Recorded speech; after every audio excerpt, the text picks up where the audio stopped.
दोस्तों नमस्कार, मैं Harshvardhan Jain, motivational speaker, business coach and reformist. स्वागत करता हूं एक और वीडियो में। एक ऐसी कहानी जो मानवीय संवेदनाओं को बताती है, मानवीय करुणा को बताती है। लेकिन संवेदनाएं कितनी खत्म हो सकती है एक मोबाइल से, करुणा कितनी खत्म हो सकती है एक मोबाइल से, एक इंसान से कितना दूर हो सकता है एक मोबाइल से। और जो टेक्नोलॉजी वरदान मानी जाती थी, उसके अभिशाप होने के कितने बड़े प्रमाण इस कहानी से मिलेंगे, ये आपको पता चलेगा इस घटना से। शुरू करते हैं एक ऐसी घटना। मुंबई के छत्रपति शिवाजी महाराज टर्मिनल पे एक माँ जो मुंबई में आई, महाराष्ट्र के सोलापुर से, और अपने पति का इलाज करवाने के लिए मुंबई आई है। सारे दिन की भागदौड़ कर रही है।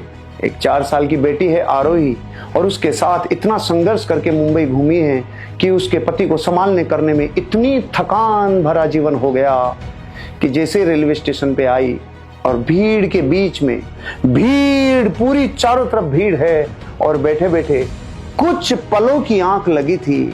और पलों की आंख लगने से पहले उसने ये देखा कि कौन कौन इधर है। सब लोग हैं, 20-25 लोगों के बीच में वो बैठी है और बच्ची सो रही है, और सारे लोग मोबाइल पे बिजी हैं। और उसकी एक पलक आंख झपकते ही, जैसे ही आंख खोली, उसकी चीख से सारे लोगों की नींद उड़ गई। सारे लोगों का मोबाइल से ध्यान हट गया, क्योंकि 4 साल की बेटी आरोही अब उस माँ की गोद में नहीं थी। वो बेटी वहां से गायब हो चुकी थी, और चीख इतनी तीव्र थी कि माहौल हिल गया। अचानक चारों तरफ पुलिस ने खोजबीन करना चालू किया। बच्ची नहीं मिली।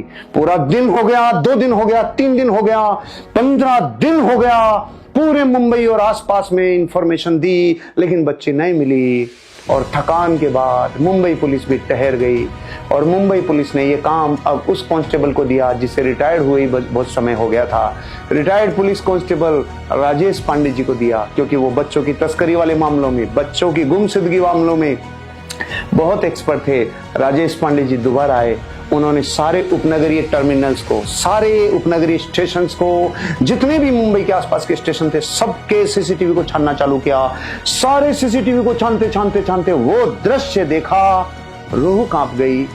25-30 लोग मोबाइल देख रहे हैं, और एक अजनबी आदमी 4 साल की बच्ची को बहला रहा है, फुसला रहा है, और कुछ लालच दे रहा है, और उनके सामने अंगुली पकड़कर बच्ची को लेके जा रहा है। और 25 लोगों में से एक भी आदमी ने नहीं देखा। जब पुलिस ने आकर पूछा उन लोगों से, आपने किसी को आते जाते देखा? उन्होंने कहा नहीं। कुछ अनाउंसमेंट सुना? नहीं। ट्रेन का टाइम पता है, कितने बजे जा रही है, कितने बजे आ रही है? नहीं। जो मानवीय संवेदना पहले ऐसा हुआ करती थी, आज से 10-20 साल पहले, कि किसी गांव से अगर गाड़ी गुजर रही है तो वहां के बड़े बुजुर्ग उस चौराहे से उस गाड़ी का नंबर भी नोट कर लेते थे। किसी गाड़ी की स्पीड कम ज्यादा होती है, या कोई गाड़ी 2 बार चक्कर काट जाती है, तो वो लोग इतने सेंसिटिव होते थे, ये गाड़ी 2 बार कैसे आ गई, ये गाड़ी बार बार रुक क्यों रही है, इस गाड़ी के टर्निंग होते टाइम इतना तेज गति कैसे थी। भारत की संवेदना ऐसी थी, लेकिन इस मोबाइल ने उस करुणा को और उस संवेदना को मार दिया मेरे भाई। बच्ची कई सैकड़ों लोगों के बीच में से गायब हो गई। एक ने भी उस आदमी को नहीं देखा, और सीसीटीवी में धुंधला धुंधला पता चल रहा है, एक आदमी आया और बच्ची को बहला फुसला कर ले गया। ओहो हो, तलाश जारी हो गई। केस दोबारा दर्ज हुआ। तीव्र गति से पुलिस की टीमें देखना चालू की, और जब और सीसीटीवी कैमरा को खंगाला गया, लोकमान्य तिलक टर्मिनल से वो किडनैपर उस बच्ची को वाराणसी की ट्रेन में बिठाता हुआ पाया गया। ओहो हो, जैसे ही पता चला कि वाराणसी की ट्रेन थी, पुलिस मध्य प्रदेश जा रही है, पुलिस उत्तर प्रदेश जा रही है, हर स्टेशन को खंगाला जा रहा है। भुसावल को देखा जा रहा है, इटारसी को देखा जा रहा है, जबलपुर को देखा जा रहा है, प्रयागराज को खंगाला जा रहा है, बनारस को खंगाला जा रहा है। 15-20 दिन लगातार तलाश जारी। लेकिन मई की तलाश शुरू हुई, और जून में खाली हाथ पुलिस वाले वापस लौट आए। बच्ची नहीं मिली। चारों तरफ ढूंढ लिया, पूरी पुलिस ने ढूंढ लिया, सब कुछ कर लिया, बच्ची नहीं मिली। मेरे भाइयों, ये तो एक बच्ची की कहानी है। आजकल आप देख रहे होंगे छोटे बच्चे कितने किडनैप हो रहे हैं, कितने लोग अपने जीवन में आप देखते होंगे। एक माँ मोबाइल देख रही है, बच्चा पानी में गिर गया। एक माँ मोबाइल पे देखते हुए खाना खिला रही है, और बच्चे को होश ही नहीं है। आप और हम ऐसे कितने ही एग्जाम्पल देखते होंगे, जब मोबाइल चलाते हुए कितने हादसे हो जाते हैं। बच्चा वाटर टैंक में गिर गया, मोबाइल चला रही थी माँ, मोबाइल चला रहा था पिता, मोबाइल चला रहे थे और बच्चे को ले गए। ऐसे हजारों न्यूज आपको देखने को मिलती होगी। क्यों बना रहा हूं ये वीडियो? अरे रे, अपनी करुणा और अपनी संवेदना को इंसानों के बीच में तो रख लो। ओ मेरे भैया, वो इंसानियत कहाँ गई? जब ये 20 लोग अजनबी मिलते थे तो गांव पूछ लेते थे, अरे गोत्र पूछ लेते थे, अरे रे वो सारे रिश्ते नाते निकाल कर एक ट्रेन की पूरी यात्रा में तो रिश्ते तय हो जाते थे। अब पड़ोसी एक सीट पर बैठकर भी 1000 किलोमीटर की यात्रा में भी एक दूसरे को नहीं जानते। ये मोबाइल ने हमें कहाँ ले आया? इस मोबाइल ने हमें प्रगति दी है क्या? और ये गर्दन यूं देखते देखते सारी दुनिया सर्वाइकल पेन से गुजर रही है, सारी दुनिया की गर्दन यूं हो रही है। ओहो हो, जो पोस्चर यूं होना चाहिए था वो पोस्चर यूं हो गया। इस मोबाइल ने कितना लॉस किया। जून में पुलिस खाली हाथ लौट के आ गई और कुछ भी नहीं हाथ लगा। अचानक 13 नवंबर 2025 को एक वहां के लोकल पत्रकार ने वाराणसी से फोन किया मुंबई पुलिस को और कहा, एक बच्ची जो मुझे लग रही है कि मैंने किसी अनाथालय में देखी है, एक बार आप वहां से कनेक्शन में आओ। 13 नवंबर की उस सुबह को जब फोन आया और इमीडिएट पुलिस ने वहां पे वीडियो कॉल करके संपर्क किया, वही 4 साल की आरोही, वही फिरोजी कलर की फ्रॉक पहने हुए, वही अरे रे बच्ची, माँ, पुलिस वाले, सब लोगों के करुणा से आंसू आ गए। हुआ क्या था? उस किडनैपर की फोटो चारों तरफ थी। उस किडनैपर की तलाश पूरी मुंबई पुलिस कर रही थी। वो ये समझ गया कि बस नहीं पाऊंगा और उसने लहुराबीर के अनाथालय में उस बच्ची को छोड़ दिया और बच्ची को प्रकृति ने उससे मिला दिया। ये बच्ची तो भाग्य से मिल गई, सैकड़ों हजारों बच्चियां नहीं मिलती सिर्फ इंसानियत की लापरवाही से।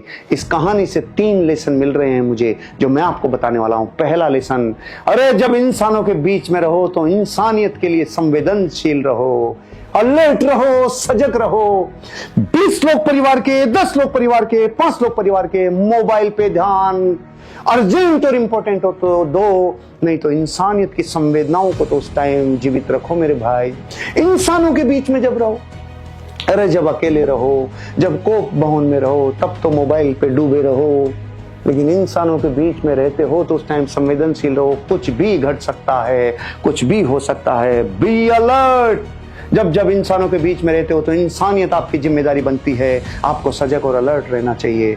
जब आप अपने बच्चे के साथ, लोगों के साथ, कुछ छोटे बच्चों के साथ, कुछ जिम्मेदारी अगर आपके साथ रिस्पॉन्सिबिलिटी है, ध्यान रखना मेरे भाई, भीड़ के समय तो अपने आप को थोड़ा और एक्स्ट्रा सजग रखना होगा, अलर्ट रखना होगा, जिम्मेदारी से लेना होगा।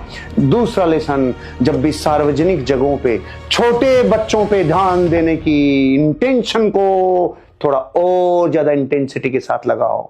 सार्वजनिक जगहों पे छोटे बच्चों से ध्यान मत हटाओ भाई, चाहे किसी को भी जिम्मेदारी देनी पड़े। आरोही की माँ को सोते समय कुछ तो ऐसा करना चाहिए था, चाहे बेल्ट से बांध ले रे बच्ची को, क्योंकि ये समय काल पकड़ा है, ये पंचम काल, ये कलयुग और तीव्र गति से यहाँ कोई चीज ऐसी नहीं है भाई जो आप बेहोशी में छोड़ सको। या तो पड़ोसी को कहना चाहिए मैं 2 मिनट सो रही हूँ, मेरी बेटी है भैया ध्यान रखना। कुछ तो करती मेरी माँ, अरे कुछ तो करती बहना। ऐसे आपको जब सार्वजनिक स्थानों पे बच्चे हों तो आपको ये प्रोटोकॉल उस बच्चे के साथ, आपके साथ कुछ तो ऐसा क्लिक करना चाहिए जो उससे आपको कनेक्ट करे।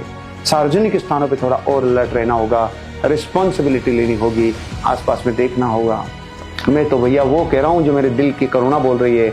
मैं तो जब भी ट्रेनों में, जब भी फ्लाइट्स में, जब भी एयरपोर्ट्स पे, अब मैं फोन में नहीं घुसता, मैं हमेशा ये देखता हूँ आसपास में इंसान है। हे प्रभु, परमात्मा की संतानें, इनको देखो, इनकी एक्टिविटीज देखो। और मैं जब देखता हूँ तो 80-90% ओ भैया थोड़ी जिम्मेदारी लेनी पड़ेगी। और तीसरा और आखिरी लेसन, लोगों को जागरूक करने में मदद करो।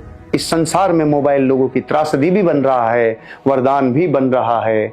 तो आपको क्या करना होगा? ये वीडियो अगर किसी व्यक्ति की मदद कर सकता है, जो पूरा ध्यान, मैं कितनी लेडीज को ऐसा देखता हूँ जब मैं ट्रेवल करता हूँ, वो मोबाइल भी देखती जाती है, बच्चे को खाना भी खिलाती जाती है। ऐसा नहीं करो।